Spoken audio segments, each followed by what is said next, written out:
are you? Doing well. Please tell us a bit about yourself, who you are, where you're from.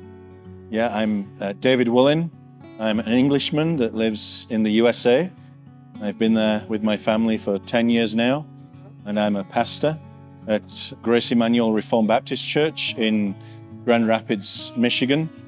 And I'm a graduate of Puritan Reformed Theological Seminary, where I also help out with some projects. And also I'm Chief Executive Officer of Reformation Heritage Books. We publish 45 new books a year, lots of reformers and Puritans and good material for people. Quite the bio there. I receive your emails, by the way. Good to hear. So, as being the main speaker for this year's Passion for Missions conference, how has your experience been? Have you been to Kenya before? I've been to Kenya 23 years ago. Oh, okay. In 1999, we landed on July 12th. I can tell you the exact date because it was our honeymoon. Oh. So we came to Mombasa. So this is my first time in Nairobi. And it's wonderful. We experienced this all over the world. That I've never met anybody here apart from Pastor Marungi before, and yet they're my Christian brothers and sisters in Christ. And my experience here has been wonderful, and what a topic to speak on, which is relevant all over the world. Okay, thank you. So yeah, you took us through the 6 sessions. Six sessions, yeah. Evangelism. Is there anything else that you would like the people who will watch this video to know? Any call to action? Anything? Yeah, that's certainly the right term, call to action. Yes. There is an urgency in all that we considered, and we looked at Christ's attitude to the lost, his compassion, his genuine offer of the gospel. And we looked at some very difficult and deep things where we would have liked more time to consider it. But there are plenty of books we can dig deeper in. But yeah, the message of the whole conference really is that Christ has reached out and saved many of us through evangelism, whether that was from a pulpit or a friend or other means. And that needs to propagate, it needs to grow, it needs to keep going. It shouldn't stop with me.